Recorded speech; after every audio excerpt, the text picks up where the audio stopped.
안녕하세요. 이 험한 세상에 홀로 아이를 키우며 살아가는 싱글맘이에요. 저는 오늘 이 사연글을 쓰면서 꼭 알려드리고 싶은 게 있어요. 가족 계획은 최대한 철저하게 결혼 후에 하라는 거요. 저와 남편이 애가 생겨서 결혼하게 된 케이스거든요. 물론 애가 생겨서 결혼한 사람들이 모두 저처럼 망하지는 않겠지만 그래도 조심해서 나쁠 거 없잖아요. 잘못하면 정말 지옥 문 앞까지 갔다 올 수도 있거든요. 저와 남편은 20대 초반에 만나서 예상하지 못한 아이를 임신해서 결혼까지 하게 됐어요. 그때는 저도 어렸고 아이가 그렇게 쉽게 생길 줄 몰랐죠. 남편은 얼굴도 잘생겼고 옷도 잘 입는 사람이었어요. 당시에도 많은 여자들이 남편에게 찝적대고는 했어요. 애가 생겨서 결혼하게 됐을 때는 남편을 좋아하는 여자들에게 나쁜 소리도 많이 들었었죠. 그래도 남편은 책임을 지려고 했어요.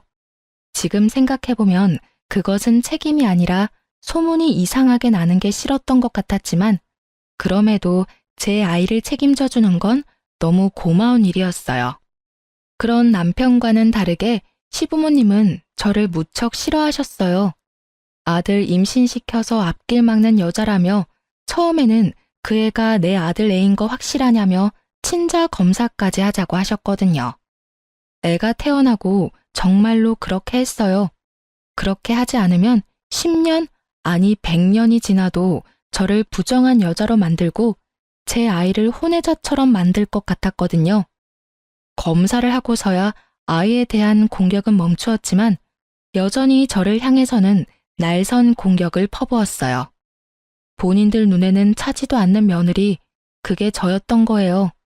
더 좋은 여자를 만날 수도 있는데 너 때문에 만나지 못했다는 말을 수십 번도 더 들었으니까요. 며느리 취급 안 한다면서도 일이 생기면 불러서 일 시키고 돈 내야 할 거 있으면 돈도 달라고 윽박지르고 여하튼 그런 사람들이었어요. 저는 임신과 출산, 육아 때문에 학업도 꼬이고 취직도 꼬인 사람이었죠. 애가 3살이 될 무렵이 되어서야 제게 시간이 주어졌죠. 아이 때문에 열심히 살아가려 했었지만 이상하게도 버는 돈보다 나가는 돈이 더 많았어요.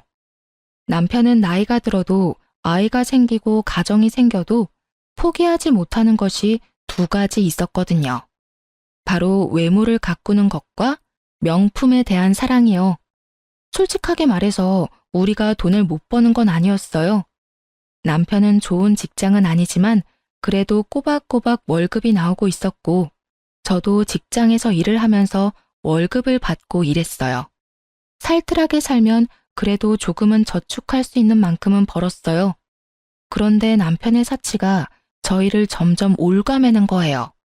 빚을 지면 안 된다는 일념으로 투잡까지 뛰는데도 감당이 안 될 정도로 빚이 늘어서 결국에는 집을 팔고 허름하고 낡은 집으로 이사하게 되었어요. 그리고 결혼 5년 차에 남편은 새로운 취미가 생겼어요. 바로 캠핑이었죠.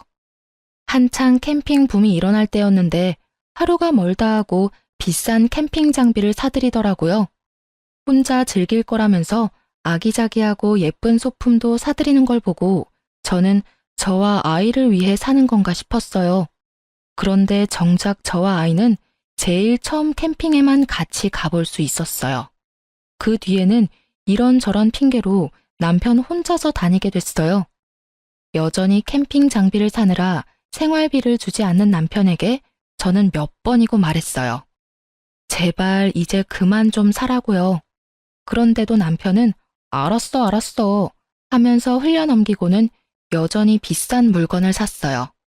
캠핑은 한 달에 1번 정도 나가더니 얼마 지나지 않아서는 2주에 1번을 나가더군요. 그리고 그 뒤에는 매주 주말에 캠핑을 하러 갔어요. 사실 이상하다는 생각은 안 했어요. 힘드니 혼자 있는 시간을 갖고 싶다는 남편에게 더 이상 캠핑 장비를 사지 않는 것을 조건으로 보내준 거였거든요. 사건이 터진 건 캠핑을 다니게 된 지 5달째 되던 날의 평일이었어요. 저는 그날 연차를 쓰고 건강검진을 다녀오는 길이었어요. 아이 보느라 건강검진을 못하고 있다가 부랴부랴 하게 돼서 급히 연차를 쓰는 바람에 남편에게도 알리지 못한 연차였어요. 아무것도 안 먹고 검진을 하고 나오는데 배가 너무 고프더군요. 시간을 보니 점심시간이 다 되어가고 있었고 남편 회사가 근처에 있었으니 오랜만에 남편과 밥이라도 같이 먹을까 싶어 남편에게 전화했어요. 그런데 전화를 받은 남편이 밥 먹을 시간 없다며 전화를 뚝 끊더군요. 바쁜가 보다 싶어서 남편 회사 앞에서 발길을 옮기는데 남편 회사 동료와 마주치게 됐어요. 그분도 밥 먹으러 나오는 길이었던 것 같더라고요. 제가 인사를 하니 그 사람도 인사를 해오며 이상하다는 듯 말하더군요. 여기는 어쩐 일이세요? 오늘 그 친구랑 같이 캠핑 가시기로 했다면서 여행 취소됐나요? 그 말에 너무 당황했어요. 저는 아무렇지도 않은 척을 필사적으로 하며 물었죠. 아, 남편이 캠핑 간다고 하던가요? 연차는 내일까지일까요? 아니요, 하루만 썼던데요. 평일날 그렇게 오래 못 간다고 가까운 데 간다더니 결국은 못 갔나 보네요. 그러게요. 이런 날도 있네요. 그런데 남편이 캠핑 가는 이야기 많이 하나 봐요. 네, 매번 와이프랑 갔다고 자랑해서 저희 와이프가 좀 보고 배우라면서 난리도 아니에요. 저는 그 이야기를 들으며 남편이 바람이 났다는 걸 직감했어요. 모를 수가 없죠. 저한테 말도 없이 연차 쓰고 캠핑을 갔고 집에서는 양복을 입고 나갔으니 저를 속일 의도였던 거잖아요. 저한테 숨길 게 없으면 캠핑 갔다 오겠다는 말을 하고 당당하게 나갔을 테니까요. 게다가 매번 와이프랑 갔다니 저희는 처음 한 번 빼고는 간 적이 없는데 말이죠. 결국 그날 저녁 남편이 오기를 기다렸어요. 남편은 주차장에 차를 대고 양복을 입은 채 나오더군요. 저는 남편 차량 앞으로 가서 트렁크부터 열었어요. 캠핑 장비들이 고스란히 들어가 있었어요. 저는 남편의 뭐 하냐는 말은 무시한 채 캠핑 장비들을 하나하나씩 다 열어봤어요. 그리고 마침내 발견했죠. 여자들의 화장품 파우치를요. 5달 동안 몰래 만나다 보니 안 걸릴 거라 생각했는지 아니면 귀찮아서 그냥 가져갈 생각이 없었는지 그게 그 자리에 떡하니 있더군요. 제가 그걸 들며 남편에게 말했어요. 이거 뭐야? 어떤 년이랑 바람이 나서 평일에 연차까지 쓰고 만나. 남편이 잠시 당황하더니 누나를 굴리더군요. 이번에 친구 부부가 왔었는데 친구 부부네 와이프가 쓰던 거야. 여기에 들어가 있을 줄 몰랐네. 거짓말 그만해. 친구 부부랑 캠핑을 갈 거면 캠핑 간다고 말하면 되지. 나한테는 일하러 가는 것처럼 양복 입고 가놓고 연차 쓰고 캠핑을 가? 그리고 돌아올 때도 봐. 당신 양복으로 갈아입고 나왔네? 나 속이려고 그런 거 모를 줄 알아? 내가 바보야? 등신이야? 언제부터 만났어? 어떤 년이냐고. 진정해. 여기서 이럴 게 아니라 들어가서 이야기하자. 여기서 끝내고 가. 집에 들어가서 애 있는 앞에서 너희 아버지 바람났다 하고 이야기하면 애가 좋아서 박수치겠다. 그치? 애한테 무슨 상처 주려고 집안에서 이야기하재? 정신이 나갔지?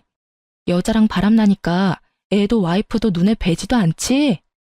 그런 거 아니야. 진정 좀 하라니까. 내가 바람핀 증거가 없잖아. 증거가 왜 없어? 너 캠핑 갈 때마다 와이프 데리고 간다고 했다면서. 내가 너하고 캠핑 딱 한 번 해봤어, 이 나쁜 새끼야. 그 비싼 캠핑 장비 여자 만나려고 샀어? 누구는 생활비 쪼들려서 투잡 뛰는데 누구는 생활비 아껴서 여자 만날 때 쓸 장비 사고 있고 내가 속이 터지겠어, 안 터지겠어? 한바탕 속에 있는 말을 다 토해내고 나니 남편 놈은 얼굴을 굳히고 당분간 따로 있자고 하더군요. 그러면서 자기는 시댁으로 가겠다고 하더라고요. 저는 지금 가면 용서 못한다고 말했어요. 그랬더니 마음대로 하라며 시댁으로 가버리더군요. 그런데 시댁에서 남편이 시댁으로 들어오니 놀란 것 같더라고요. 저한테 전화 와서 하늘 같은 남편을 왜 쫓아냈냐고 난리를 피웠어요. 너 눈에 뵈는 게 없어? 누가 하늘 같은 남편을 시댁으로 쫓아내? 네가 이럴 자격이나 있니? 애 하나 가진 걸로 우리 집에 들어와 눌러붙은 너한테 우리 아들 함부로 대할 자격 없어. 어디서 저런 모자란 게 들어와서 아이고 내 팔자야. 저도 이번만은 참을 수 없었죠. 네, 그 하늘 같은 남편이 다른 년이랑 바람을 5달 동안 피우고 오늘 저한테 거짓말하다가 들켰거든요. 평일날 일까지 쉬어가며 여자 만나다가 걸리더니 시간을 좀 갖자며 먼저 시댁으로 간 게 그 하늘 같은 남편이에요. 아무것도 모르시면서 왜 저한테 전화해서 이 난리예요? 이 집안은 바람 피워도 하늘 같은 남편이면 다 용서가 되나 보죠? 뭐? 야, 우리 아들 바람핀 증거가 어디 있어? 그리고 너 같은 년이 옆에 있으니까 우리 아들이 바람을 필 만도 하지. 네가 뭐가 잘났어? 어? 예쁘기를 해, 돈이라도 잘 벌어. 집안도 별 볼 일 없고 눈치도 없는 게 어디서 큰 소리로 따박따박 말대꾸를 해? 네가 눈에 뵈는 게 없지? 결혼시켜주니 시댁이 우스워? 증거는 차고 넘쳐요. 캠핑 장비 안에 여자 물건이 가득하던데요. 어떤 년인지 잡히면 남편이랑 둘이 묶어서 불륜 남녀라고 온 마을에 소문내고 다니려고요. 제가 못생기고 돈도 없고 시댁도 별 볼 일 없고 눈치도 없어서 그런 식으로밖에 일 처리를 못하거든요. 꽥 소리 지른 저는 전화를 바로 끊어버렸어요. 그리고 남편이 없는 틈을 타 집에 있던 캠핑 장비들을 모두 중고 사이트에 올려서 팔아버렸어요. 구매한 지 얼마 안 된 것들인데다가 남편 새끼랑 상간녀가 얼마나 곱게 사용했는지 좋은 가격에 팔아제껴서 그나마 마음이 편했죠. 그리고 그 물건들을 다 팔고 나니 남편이 집에 돌아왔어요. 그리고는 캠핑 장비 사라진 걸 보곤 화를 내더군요. 여기 있던 장비 다 어쨌어? 팔았다. 왜?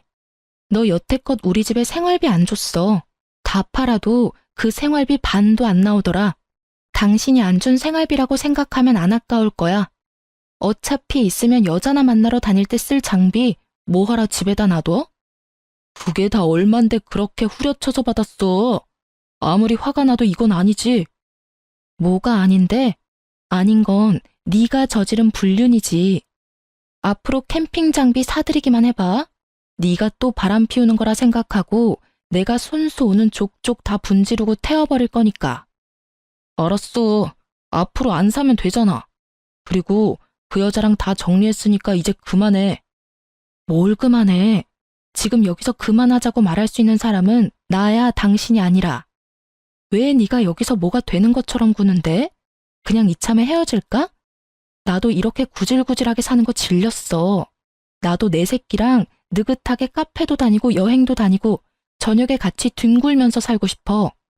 돈 없어서 매번 저녁마다 투잡 뛰러 나가는 마누라 놔두고 개집질을 하는 남편을 보고 어떻게 열이 안 받고 화가 안 나? 너라면 화 안 나겠냐? 알았어. 내가 미안해. 사과할게. 더 이상 여자 안 만날 거고 오로지 우리 가정에 충실하고 딸하고 당신한테 잘할게. 그럼 됐지? 갑자기 이렇게 사과하고 다 끝내자고? 어이가 없어서. 당신은 뭐가 그렇게 당당해? 당신 미안하다 그러면 내가 아이고 그래요 괜찮아 하고 말할 줄 알았어? 사과는 내가 원할 때 받아줄 거야. 그 전까지는 나한테 사과하지 마. 저는 여전히 화가 풀리지 않았고 오히려 의심만 더 들었죠. 남편 놈이 왜 여자랑 이렇게 바로 헤어졌을까 싶었거든요. 이때는 그런 생각이었어요. 그 여자랑은 재미만 보고 싶었던 건가? 하고요. 남자들이 바람나면 마누라한테 다시 돌아오는 경우가 많으니 그런 거라고 생각하긴 했는데 너무 급작스럽게 3일 만에 모든 게 끝나 있었잖아요. 그럴 거면 남편이 그렇게 공들여 만났을까 싶기도 하고. 그래서 나중에 뒤를 캐봤는데 정말로 만나는 사람이 없더라고요. 정말로 남편이 마음을 고쳐먹었다고 생각하기로 했어요. 그때부터는 저와 아이에게 눈에 띄게 잘해줬거든요. 아이가 좋아하니 저도 용서할 마음이 들었어요. 그런데 그것도 오래 가지는 않았어요. 여자 문제가 또 터졌거든요. 첫 외도 문제로부터 1년이 지났을 때 남편의 태도가 점점 바뀌고 있었어요. 쎄하다는 느낌 아시죠? 뭔가 눈에 띄게 변한 건 아닌데 가끔씩 저와 아이를 방치하는 느낌이 들거나 냉정하게 끊어내는 느낌이 들었어요. 처음에는 그냥 직장에서 기분 나쁜 일이 있었나 보다 싶었는데 그게 아니더라고요. 점점 더 그게 심해지면서 이혼 직전에는 완전 남처럼 대했거든요. 무슨 일인지 물어보려고 운이라도 떼면 말도 섞고 싶지 않다는 표정으로 밖으로 나가버리니 대화를 할 수도 없었어요. 그리고 그 뒤로 몇 번의 대화를 시도한 끝에서야 남편이 왜 그러는지 알게 됐어요. 요새 왜 이렇게 날카롭게 굴어? 내가 뭐라도 알아야 신경을 쓰지. 애한테도 그렇게 차갑게 대하고. 대체 무슨 일인데? 나한테 화난 거라도 있어? 아, 이제 그만하자. 나 당신이랑 계속 만나고 싶은 마음 없어. 사랑하는 사람이 생겼거든. 이제부터는 그 사람한테만 집중하고 싶어. 뭐? 사랑? 당신 미쳤어? 당신 유부남이야. 애 딸린 유부남. 그런데 무슨 사랑이야? 그거 사랑 아니고 불륜이거든? 와, 대단하다, 대단해. 결국은 바람을 또 피우네? 바람 피우는 거 아니고 사랑. 나 당신이랑 이혼할 거야. 법대로 하자면 법대로 해. 나는 그 여자랑 결혼까지 할 거라서 솔직하게 말하면 한시라도 빨리 이혼하고 싶거든. 정말 네가 미쳤구나? 뭐? 결혼? 지금 결혼 상태인 네가 결혼? 내가 쉽게 이혼해 줄 것 같아? 어떤 년인데 내가 얼굴이나 한번 보자. 도대체 어떤 년이길래 남의 남자를 꼬셔서 이혼까지 하도록 만들어? 남편이 저를 아래 위로 훑어보더니 짧게 한숨을 쉬며 저한테 소리 지르더군요. 그 꼴로 누구를 만나? 당신 거울 좀 보고 살아. 내 옆에 있을 때마다 내가 얼마나 부끄러운지 알기는 해? 얼굴이 못생겼으면 꾸미고 다니기라도 해야지. 완전 아줌마 꼴에 옷은 다 늘어져서. 내가 여태껏 참고 산 것만도 대단하다는 생각 안 들어? 당신이 뭘 참고 살았는데? 나쁜 새끼야. 나도 너처럼 생활비 안 쓰고 화장품에 옷에 미용에 썼으면 이렇게 망가지지는 않았어. 내가 살림하느라 고생할 때 옆에서 얼굴 두드리며 치장만 열심히 하던 주제에 뭐? 참고 살았다고? 마누라가 돈 벌어서 인간답게 살 수 있게라도 해줬으면 고마워해야 하는 게 당연한 거 아니야? 가만 보니 진짜 쓰레기 아니야. 그래, 쓰레기 할게. 그러니까 이혼해줘. 최대한 빨리. 남편은 저와 부딪히는 걸 피하며 무조건 이혼하자고 달려들더군요. 그 길로 나가서 들어오지 않았어요. 아마 시댁에 들어가서 살던지 상간녀 집에서 같이 살던지 하겠죠. 분노로 정신이 나갈 것 같은 저는 일주일 연차를 신청했어요. 그리고 그 일주일 동안 남편 뒤를 졸졸 따라다녔어요. 이틀째가 돼서야 저는 상간녀를 보게 됐어요. 정말로 저와는 정반대의 여자였어요. 예쁘고 못생기고의 문제가 아니었죠. 몸에 걸치고 있는 모든 것들이 명품이나 명품에 준하는 브랜드였거든요.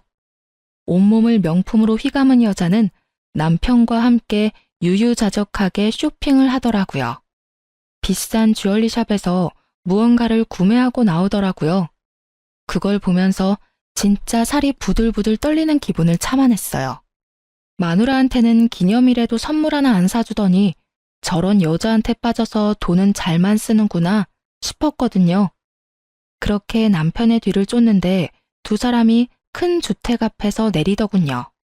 그리고는 한 차례 안아주더니 남편은 자기 차를 끌고 떠났고 상간녀는 그 주택으로 들어가는 것처럼 보이더니 그 현관 앞에서 잠시 서 있다가 남편이 내려간 길 반대편으로 내려가더군요.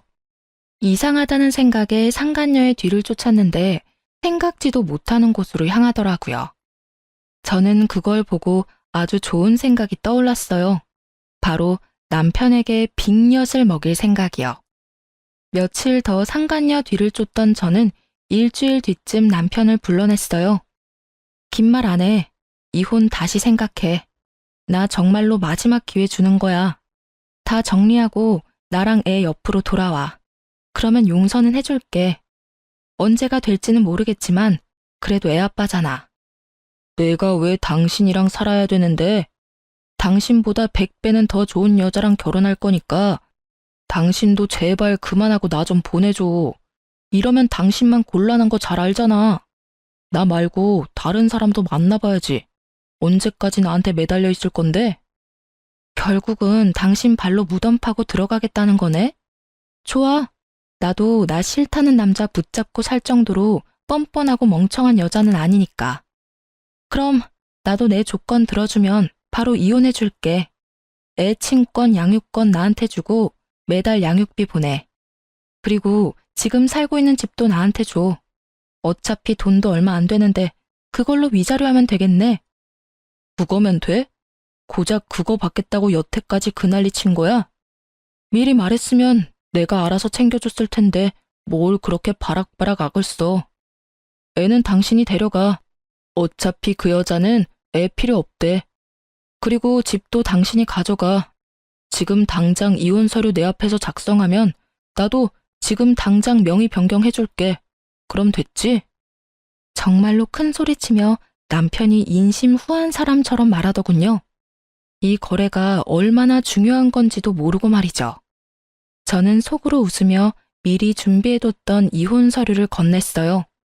그러자 남편이 씩 웃더군요. 다 자기가 그린 대로 일이 흘러간다고 생각하고 지은 웃음이었겠지만 저는 알고 있었어요. 저 웃음이 오래가지 못할 거라는 걸요. 그렇게 저는 집을 받았고 아이를 데려올 수 있게 됐어요. 명의 이전해주고 남편은 시댁으로 갔고요. 제가 남편에게 기분이 안 좋으니 이혼 결정될 때까지 떨어져 지내자고 했고 남편이 흔쾌히 나가준 거였죠.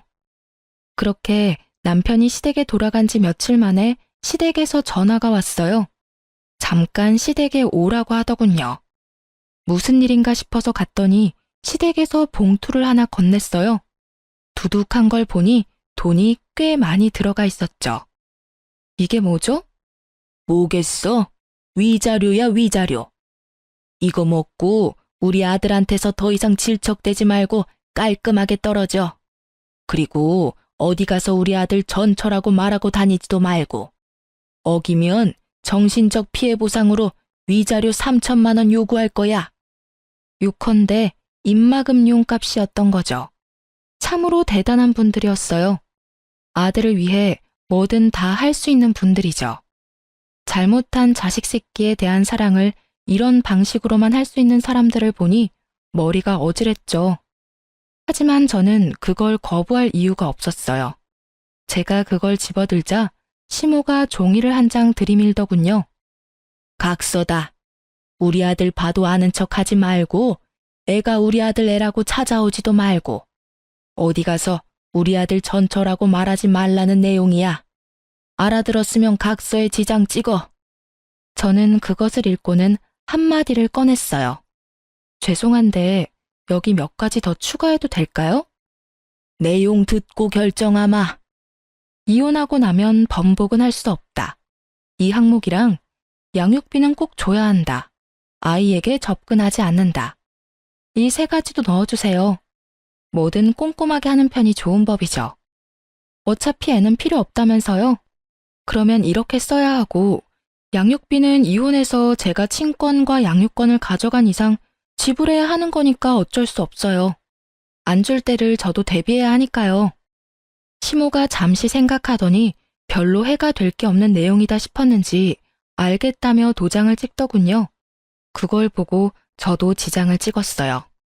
이제야 속이 시원하네. 여태껏 며느리라고 하나 있는 게 아주 모자라서 속을 썩이더니 마지막에는 그래도 기분 좋은 일 하나 해줬구나. 너는 우리 집이랑 안 맞았던 거야. 너한테 잘 맞는 남자가 어디 있을지도 모르니 잘 살펴보며 지내라.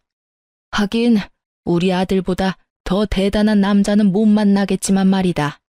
네가 무슨 수로 우리 아들 같은 남자를 만나겠니? 그러게요. 저도 속이 다 시원하네요. 어디서 복덩이 같은 여자가 굴러와서 여자나 밝히는 새끼 뒤치다꺼리 해준다고 하다니. 2천만 원은 제가 여태껏 이 집에서 받은 정신적 피해에 대한 보상이라고 생각할게요. 그러니까 저도 고맙다는 말은 안 할 거고 어르신들도 생색내지 마세요. 그 돈만큼 사람 괴롭힌 거는 맞는 말이잖아요. 저도 이제야 이 집안에서 벗어날 수 있어서 정말 다행이라고 생각해요. 앞으로 올 여자가 얼마나 대단하고 좋은 며느리일지는 모르겠지만 두 분 마음에 아주 쏙 들기를 바랄게요. 저 같은 여자보다는 명품으로 온 몸을 휘감고 다니는 여자가 이 집 사람들하고 딱 맞는 것처럼 보이니까요. 제 말에 시부모는 얼굴이 빨갛게 달아올라 터지기 일보 직전이었어요. 새파랗게 어린 여자한테 모욕적인 언사를 들으니 화가 났던 거겠지만 저야말로 이 모욕을 던질 수 있는 유일한 사람이기도 했죠. 그간 얻어먹은 욕이 얼만데 2천만 원으로 퉁을 치려 하다니 완전 도둑놈 신보잖아요. 어쨌든 두 사람에게 한바탕 쏘아주고 밖으로 나오면서 제가 남편에게 말했죠. 각서에 나온 대로 잘 지켜달라고요. 그랬더니 남편 놈은 걱정하지 말라며 너나 잘 지키라고 하고 각자 헤어졌어요. 그리고 저는 이혼이 될 때까지 정말 조심스럽게 기다렸어요. 두 사람이 깨지면 제 계획도 깨지니까요. 상간녀와 남편 놈이 깨쏟으며 알콩달콩 미래 이야기를 하고 있어야 제가 줄 비곁이 두 사람에게 큰 타격을 줄 거거든요. 그리고 법적으로 모든 게 정리되자마자 남편부터 불러냈어요. 커피숍에 들어서는데 남편이 앉아있는 게 보이더군요. 제가 다가가자 남편 놈이 살짝 놀란 얼굴로 쳐다봤어요. 남편 놈이 마음고생을 시키지 않으니 저절로 시간이 넉넉해져서 잠도 잘 자고 꾸밀 시간도 돈도 생겼거든요. 그래서 열심히 찍어 바르고 미용하고 예쁜 옷 사입었더니 저도 아줌마 때는 좀 벗겨진 모양이었죠. 많이 바뀌었네. 그거 보여주려고 나오라고 한 거야? 당신이 아무리 찍어 바르고 꾸며도 나는 당신한테 안 돌아가. 뭐래? 정신 나갔어? 당신이랑 나랑은 남보다 못한 사이야. 너 좋으라고 꾸민 거 아니거든? 착각도 적당껏 좀 해. 그럼 왜 보자고 했는데? 각서에 나한테 연락하지 말라고 적혀 있었잖아. 급한 일 아니면 간다? 급한 일이기는 해. 하긴 나보다는 당신한테 급한 일이긴 한데 필요 없으면 그냥 갈게. 나도 필요 없다는 사람한테 굳이 이야기하고 싶지도 않고. 제가 일어서는 신용을 하자 전 남편이 저를 급히 잡더군요. 무슨 일인데 그런 말을 해? 말해봐. 급한 일이란 게 뭔데? 내가 이런 말하면 또 당신한테 미련 못 버리고 질투하는 것처럼 보일까봐 여태까지 말 안 하고 있었거든. 근데 우리 이제는 진짜 남이고 나도 당신한테 아무런 미련도 없어. 솔직히 이런 이야기 한다고 나한테 득될 것도 실될 것도 없는데 그래도 당신이 내 아이 아빠라서 도와주려는 거야. 무슨 말을 하려고 이렇게 서론이 길어? 나 당신이 이혼해달라고 했을 때 당신이랑 그년 미행한 적 있었거든? 근데 엄청 큰 주택에서 당신이 내려주고 항상 당신이 먼저 자리 떴지? 근데 그녀는 당신이 가고서도 그 문 앞에서 10분을 서 있더라고. 그리고 집에 왜 안 들어가나 싶었는데 거기서 나와서 다른 곳으로 향하던데? 그 주택가에서 좀 많이 떨어진 원룸촌으로 들어가는 걸 봤어. 약속이 있었나 싶었는데 그 뒤에도 쭉 그 여자는 그 주택에서 내려줘도 매번 똑같은 원룸 빌라로 가더라고. 출퇴근도 거기서 하던데? 혹시 다른 남자라도 있는 거 아니야? 잘 알아보고 결혼하는 거 맞지? 제 말을 듣는 동안 전 남편 얼굴이 시시각각 변하더군요. 이게 끝이야. 뭐 두 사람 간에 신뢰가 있으면 큰 문제 없는 일이지. 내 이야기는 끝났으니까 이제 정말 끝이네. 갈게. 그렇게 말하고 자리에서 일어서는데 전 남편이 초조한 얼굴로 제게 그러더군요. 혹시 그 건물이 어딘지 기억해? 같이 좀 가줬으면 하는데. 저는 알겠다고 흔쾌히 말하고 전 남편을 데리고 상간녀가 드나들던 원룸으로 향했죠. 그곳에 도착했을 때 전 남편의 얼굴은 완전히 똥 씹은 표정이었어요. 전 남편은 원룸으로 들어가지 못하고 그 근처에서 지켜보고만 있었어요. 저는 놔두고 가려다가 곧 있을 즐거운 만남을 위해 가지 않고 같이 기다리고 있었죠. 그리고 상간녀가 나타났어요. 여전히 온몸에 명품을 휘두르고요. 빌라 입구에서 들어가려는데 전 남편이 나타나 상간녀 손목을 확 낚아채며 소리치더라고요. 너 뭐야? 여태까지 부잣집 딸인 것처럼 나 속인 거야? 네가 왜 여기서? 오빠, 여긴 어떻게? 아는 사람이 있어서 여기 잠깐 들른 거야. 아는 사람? 그러면 너 혹시 바람 났어? 다른 남자 만난다고 이 원룸에 드나드는 거야? 전 남편의 그 말에 상간녀가 아무 대답도 못하고 버벅거리며 전 남편 눈치만 보더군요. 말해봐. 너 바람 난 거냐고. 나랑 결혼하기로 해놓고 다른 남자랑 동거해? 그런 거 아니야. 사실은 집에서 나와서 여기서 잠깐 다니고 있어. 직장이 여기랑 가까워서 다른 곳 구할 때까지만. 거짓말할 생각 말고 똑바로 말해. 너 부잣집 딸 아니지? 상간녀는 전 남편 말에 대답도 못하더군요. 남편이 그걸 보고 얼굴을 일그러뜨리더군요. 어쩐지 이상하다 했어. 그렇게 돈이 많은 년이 왜 나한테 결혼 준비 다 맡기는지 이해가 안 갔는데 돈도 없는 년이었네. 우와, 진짜 어이가 없어서. 너 도대체 뭐 믿고 나한테 거짓말한 거야? 말 좀 해봐. 그게... 지금 걸치고 있는 것도 다 짝퉁이야? 너 설마 나하고 결혼하려고 그런 거 모으고 다닌 거였어? 그럼 너 직장도 거짓말했어. 너 대기업 다닌다며. 미안. 오빠, 나도 일이 이렇게 될 줄은 몰랐어. 이걸 보니 제 짐작이 맞았더라고요. 전 남편은 상간녀가 돈 많은 여자라고 생각했나 보더라고요. 그래서 돈 많은 여자와 결혼하기 위해 저랑 이혼하자고 당당하게 말했던 거고요. 그리고 그럴 거라고 생각하고 저한테 그 다 허물어져가는 집 명의에 애 친권, 양육권까지 싸그리 다 줘버린 거예요. 자기 무덤 파는 줄 모르고 말이죠. 삽질도 그런 삽질이 없었죠. 제가 이걸 언제 깨달았냐면 첫 번째 외도 때 남편이 금방 상간녀와 헤어졌다고 했잖아요. 그때 남편이 왜 이렇게 쉽게 끊었나 생각했는데 알고 보니 첫 번째 외도 상대가 그리 잘 사는 집이 아니었던 것 같더라고요. 간보다가 아닌 것 같으니 헤어지자고 하고 저한테 다시 돌아온 거였죠. 제가 좋아서가 아니라 제가 벌어다 줄 돈으로 열심히 꾸미고 치장하려고요. 완전 나쁜 놈의 새끼가 따로 없어요. 마누라를 뭐라고 생각하는 건지. 두 번째 외도에서는 온몸을 명품으로 휘감은 여자를 만나서 옳다구나 싶어서 뺏기지 않으려고 열심히 작업하고 저한테 이혼 선언까지 한 거죠. 그것마저 잘못 생각한 거지만요.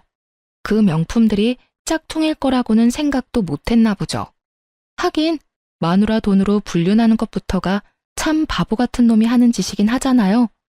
제대로 알아보지도 않은 건 본인이면서 상간녀에게 네가 속였다며 난리 피우고 이 남자는 불륜도 사랑이 아닌 계산적으로 하는 천하의 나쁜 놈인 거죠. 하긴 불륜을 사랑으로 해도 문제가 있지만 그마저도 계산이었으면 소시오패스 아닌가요? 전 남편의 계속되는 추궁에 상간녀가 먼저 고개를 숙이더군요. 오빠, 나 사랑하는 거 아니었어? 내가 좋다며. 구질구질하고 다 늙은 아줌마 같은 마누라가 싫다며. 내가 오빠 옆에서 오빠 빛나게 해줄 사람이잖아. 지랄하네. 야, 돈도 없는 년한테 내가 무슨 관심을 가져. 부잣집 딸인 것처럼 거짓말해놓고 사랑한다고? 거짓말도 적당껏 좀 해라. 역겨워서 토 나올 것 같으니까. 전 남편의 발언에 상간녀 얼굴이 확 굳어버렸어요. 그 예쁜 얼굴이 바들바들 떨리더니 전 남편에게 한마디 하더군요. 그래서 지금 나 버리겠다고? 결혼 청첩장도 다 돌렸는데. 그래, 너 나 속이고도 결혼할 수 있을 줄 알았어? 꿈 깨라. 어디서 쥐뿔도 없는 년이. 야, 내가 쓴 돈 다 내놔. 결혼식 취소 비용 다 내놓으라고. 오빠 돈 많다며? 그 정도도 처리 못해줘? 설마 오빠 돈 없어? 하긴 이상하긴 했어. 마누라가 워낙 없이 살았잖아. 여태까지 마누라한테 돈 벌게 시키고 그 돈 갈취해서 그 비싼 물건들 사들인 거야? 미친놈. 결혼 안 하는 게 천만다행이네.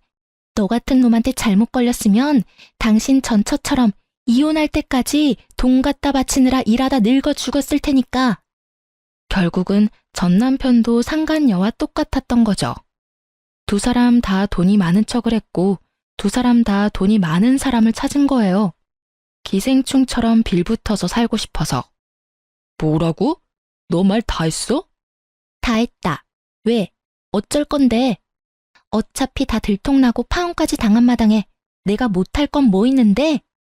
돈 많은 여자나 잡아가지고 팔자 패려고 한 기생오라비 같은 새끼가 감히 누구한테 지랄이야?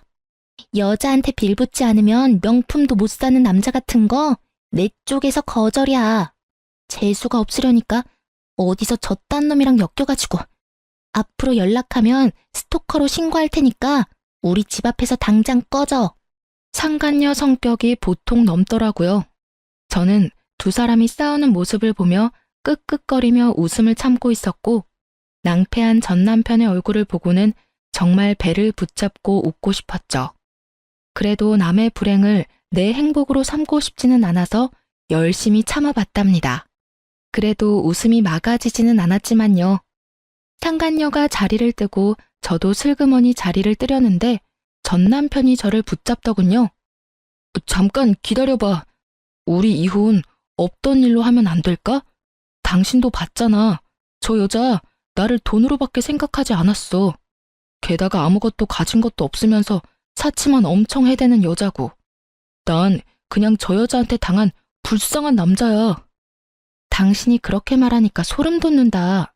당신이 저 여자한테 하는 모든 말들이 당신한테 해당되는 일인 건 알고 있어? 당신도 나를 돈으로만 생각했잖아. 그리고 가진 것도 없으면서 사치만 해대고 있고. 그 여자한테 당한 게 아니라 그 여자 이용하려다가 역으로 당한 거겠지. 말하면서도 자괴감 같은 건 안 드나 봐? 엄청 뻔뻔하네. 당신이 그렇게 생각했다면 내가 정말 사과하고 앞으로는 절대 그렇게 살지 않을게. 돈도 착실히 벌어서 생활비도 주고 사치도 안 하고 명품도 사지 않을게. 그러면 다시 받아줄 수 있는 거 아니야? 애도 아직 어리고 이혼은 아이 정서에도 좋지 않기도 하고. 아이 정서를 생각하는 놈이 애는 필요 없으니까 나한테 알아서 하라고 했어? 정신 나간 놈 아냐? 당신이 하는 모든 말들이 거짓말로 들려서 결혼은 다시 못 해줘. 그리고 이럴 줄 알았던 저는 가방에서 각서를 꺼내 전 남편 앞에 들이밀었어요. 각서. 지장 찍고 도장 찍은 거 맞지? 이혼 번복 안 된다고 미리 이야기했어. 약속은 잘 지키면 좋겠네. 애 핑계 대고 재결합 같은 거 꿈도 꾸지 마. 너 같은 놈이 아빠라는 것보다 애 정서에 안 좋은 일은 없어. 아무리 나쁜 놈이라도 아빠만 있으면 된다고 생각하는 거야? 나쁜 영향 끼칠 것 같으면 미리 손절하는 게 애 미래를 위한 일이라고 나는 생각하거든. 칼같이 끊는 제 말에 전 남편이 그 앞에서 황급히 무릎을 꿇더군요. 여보, 제발. 아니면 집만이라도 둘이서 나누면 안 될까? 아니면 부모님이 주신 돈이라도 돌려주면. 그건 이미 다 끝난 일이고 내 입단속 시키면서 젊고 돈 많은 여자랑 미래를 꿈꿀 때는 넙죽넙죽 잘만 주더니 결혼 하나 못하게 됐다고 줬던 걸 뺐니? 욕심도 많아. 당신이 준 집은 다른 사람한테 팔았으니까 더 이상 손 못 대. 그리고 양육비 안 주면 월급에서 빼갈 수 있도록 법적 조치 들어갈 거니까 알아서 하고. 전 남편을 뿌리치고 나가는데 뒤에서 소리치는 목소리가 들리더군요. 용서해달라는데 자기가 뭘 잘못했는지도 모르는 놈이 무슨 용서를 빌어요? 다 거짓부렁이인 거 티가 나는데 말이죠. 용서? 돈 많은 여자 잡아서 호강할 줄 알고 다 쓰러져가는 집 선심 쓰듯이 던져줄 때는 미안하다는 생각은 하나도 없었으면서 시댁에서 한술 더 떠서 돈으로 깔끔하게 저와 아이라는 존재를 털어내려 할 때도 미안한 마음 눈꼽만큼도 없었던 놈이 말은 어찌나 청산유수인지 제가 용서할 리가 없잖아요. 억울해서 화병이라도 걸려서 골골대면 책임져 줄 것도 아니면서 용서를 빌기는 왜 비냐 이 말이죠. 결국 전 남편의 재혼은 영원히 물 건너 가버렸어요. 상간녀가 직접 전 남편 직장에도 소문을 다 낸 데다가 이번 일로 첫 번째 외도까지 들통나 버렸죠. 그때 저와 대화했던 그 직장 동료가 회사의 이야기를 다 퍼뜨린 모양이더라고요. 저와 대화할 때 제 모습이 이상했다는 걸 알아챈 것 같더라고요. 솔직히 저야 그 직장에 안 다니는 외부자이니 굳이 신경 쓸 일 아니지만 당사자는 좀 다르잖아요? 자기 이미지가 완전히 박살나는 걸 두고 볼 수 없었는지 아니면 다른 여자들에게 경멸 어린 시선을 받는 게 힘들었는지 이유는 모르겠지만 퇴사를 했더군요. 그래도 열심히 돈 많은 여자 꼬셔보려고 돌아다니고 있는 모양이더라고요. 허세 가득한 SNS는 그대로였으니까요. 그렇지만 잘 될 리가 있나요? 집도 없이 시댁에 얹혀 사는, 외도를 이유로 이혼하고 외도 상대와도 파혼한 남자가 잘 되는 게 더 이상하죠. 그리고 그렇게 전 남편의 새로운 시작을 응원했던 시댁에서도 1년이 다 지나고 저에게 연락을 해왔어요. 애미냐? 긴 말 안 하겠다. 애 데리고 다시 돌아와라. 기회는 2번 안 준다. 그러니까 적당히 하고 다시 와. 무슨 소리 하시는 건지 모르겠네요. 뜬금없이 전화하셔서 애미라니. 죄송하지만 저희 이제 법적으로 남남이에요. 아니지, 남보다 더 못한 사이죠. 그런데 왜 제가 돌아가요? 그리고 사람을 우습게 보시는 모양인데 기회는 그쪽에서 주는 게 아니라 제가 줘야 하는 거죠. 저는 줄 생각도 없긴 하지만 기분은 무척 상하네요. 저는 아직도 어른께서 직접 작성해서 주신 각서 잘 간직하고 있으니까 그 각서대로 행해 주셨으면 좋겠네요. 우리 아들이 저렇게 됐다 해도 너보다 잘난 건 사실이야. 그리고 넌 싱글맘으로 사는 게 얼마나 힘든지 모르지? 그거 아무나 못해. 너 같은 애가 할 수 있는 일이 아니니 얼른 이 집에 돌아와. 걱정 안 해주셔도 열심히 힘들어하고 있어요. 친정에서도 많이 도와주니까 괜찮고요. 저한테 신경 쓰지 말고 아드님한테나 신경 써주세요. 아참, 양육비는 밀리지 말고 꼬박꼬박 보내주라고 전해주세요. 각서 기억하시죠? 어기면 위자료 3천만 원이에요. 어차피 지장에 인감까지 찍었으니 어기지는 않겠지만 걱정은 좀 되네요. 전화와서 오라고 하는 거 보니 그 사람 발등에 불 떨어진 모양 같기도 하고. 어쨌든 저는 더 이상 엮일 생각 없으니까 알아서 좋은 며느리 만들어주세요. 예쁘지도 않고 돈도 없고 처가도 별 볼 일 없고 눈치까지 없는 며느리 뭐하러 다시 맞이하려 그래요? 집도 없고 여전히 어른이랑 같이 살면서 이혼과 파혼을 한 번씩 한 아들인데 그에 걸맞는 며느리 찾아주시면 되죠. 그럼 이만 전화 끊을게요. 다시 전화하지 마세요. 기분이 더러워져서 안 되겠네요. 그 말을 끝으로 전화를 끊어버렸어요. 아, 싸가지 없는 말을 하고 나니 얼마나 속이 시원하던지.